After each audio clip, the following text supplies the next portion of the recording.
देखें तो ब्राह्मणों का हर क्षेत्र में दबदबा है। नेपाल में ब्राह्मण को बाहुन कहते हैं। अच्छा, बाहुन कहते हैं वहाँ पे? हाँ जी, हाँ जी, लास्ट टाइम मैंने आपको भी बताया था, गाँव के। Okay, okay.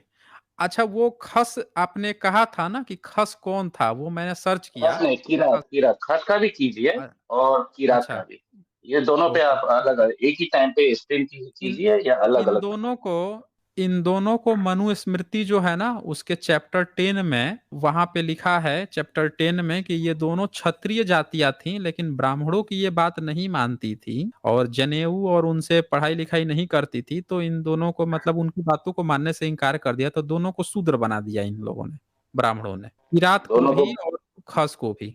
अच्छा, किरात को भी और इसको खस को भी, अच्छा। हाँ, दोनों को क्षत्रिय जाति लिखा है कि दोनों क्षत्रिय जाति थी, लेकिन इन दोनों को नहीं मानते थे, तो इन दोनों को उसने नीचा। कहने का मतलब कि ये शासक या वहां के राजशाही के लोग रहे होंगे, और इसको इन्होंने ब्राह्मणी व्यवस्था गई होगी, उन्होंने इनकार कर दिया होगा इनकी ब्राह्मणी व्यवस्था को, क्योंकि वो तो बुद्धिज्म को मानने वाले लोग थे, तो जी, इन्होंने उसको कहा होगा कि तुम लोग नीच हो, फिर नीच बना दिया, फिर ये किया होगा। अयोध्या कांड में भी लिखा सत्य। हुआ है ना सर, किरात के बारे में तो अच्छा। अयोध्या कांड में भी लिखा।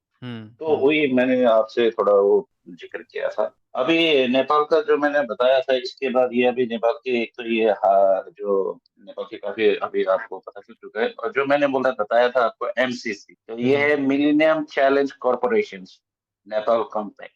ये आप गूगल में भी देख सकते हैं, ये अच्छा अभी नेपाल में ये आ गया। अच्छा ये देखिए, ये चारों को मैंने जो ओपन किया है स्क्रीन पे, ये चारों ब्राह्मण हैं और चारों वहां के टॉप पोजीशन पे बैठे हैं। टॉप पोजीशन हर सेक्टर पे, टॉप पोजीशन जो सर नेपाल से जो ब्रिटिश आर्मी में जब ये लोग भर्ती करवाते थे ना, तो इनको हम्म। शपथ, एक होता है ना शपथ ग्रहण, तो ये हिंदू हाँ, करनी हाँ। करके इनको भेजा करते, बताओ। अच्छा। और वो आज भी है सिंगापुर में, ब्रिटिश में जितने भी इनके बैटलियन होता है जहाँ पे उनके, वहां पे ये लोग ने अपना हिंदू मंदिर वहां पे स्थापना, बताओ।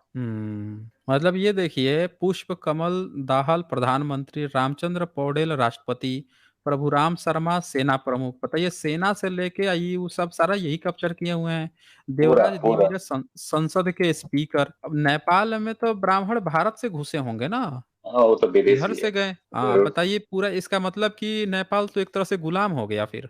वो तो जैसे भारत हजारों वर्षों से गुलाम है, वैसे नेपाल में हम्म। ये लोग कितना, लगभग 450 वर्ष हो चुका है। अच्छा, इसमें ये भी लिखा है, ऐसा तब है जब नेपाल में ब्राह्मणों की आबादी महज 12.2% है। ये नेपाल के पहाड़ी ब्राह्मण हैं। हर क्षेत्र में इन्हीं का दबदबा है। नेपाल में सबसे बड़ी जाति समूह है क्षेत्रीय, यानी भारत में जिन्हें क्षत्रिय या राजपूत कहा जाता है। नेपाल में क्षेत्रीय 16.6% हैं, मतलब ब्राह्मण से तो ज्यादा हैं। ब्राह्मण और क्षेत्रीय को ही नेपाल में खस आर्य कहा जाता है। अच्छा, ये दोनों खस आर्य हाँ, हैं? खस आर्य बताते, तभी मैंने आपको बताया, पूछा ना कि खस के बारे में और अच्छा। किला के बारे में। खस को तो इन्होंने, ठीक है बताइए। मतलब कि भारत से पहाड़ी जो हैं ये। ये तब भागे थे सर जब अलाउद्दीन खिलजी ने जब भारत में आक्रमण किया था ना, तब ये भागे। ये हाँ, हाँ, हाँ, बिल्कुल बिल्कुल सही, उसी समय ही हम लोगों को बचपन में पढ़े थे ये। भाग भाग के जब नालंदा और ये चढ़ा था तो सब नेपाल भागे थे, ये तो हम लोग को पढ़ाया गया था बचपन में ही, तो तो तभी ये वहीं देखिए। पे शरण, मरण, हम्म। गौदान, भूमिदान, कन्यादान सब कुछ इनको करवाया। और बाद ओके। में षड्यंत्र पूर्वक हमारे जो वहाँ पे जो मतलब कि एक होता है ना प्रमुख, गांव में जो मुखिया होते हैं, तो आज की डेट में मान लीजिए वो राजा हमारे वो लोग थे, हम्म। तो उनको इन्होंने इन्होंने हत्या। हम्म। उसके बाद हम्म। जाके हमारी पूरी राज्य को इन्होंने कैप्चर किया। इन्होंने तो ऐसी भी हरकत किया जैसे कि आप ये जो शाकिया बोल के सुनते हैं ना नेपाल में, जो नेवार नेवारी, उनके हम्म। तो इन्होंने कान नाक कटवाए थे, कान और नाक, ये किया। बताइए, इसमें लिखा है कि प्रचंड की पूरी कैबिनेट देख लें तो सारे अहम मंत्रालय खस आर्यों के पास है, इन्होंने। उसमें खस कम है, खस कम है।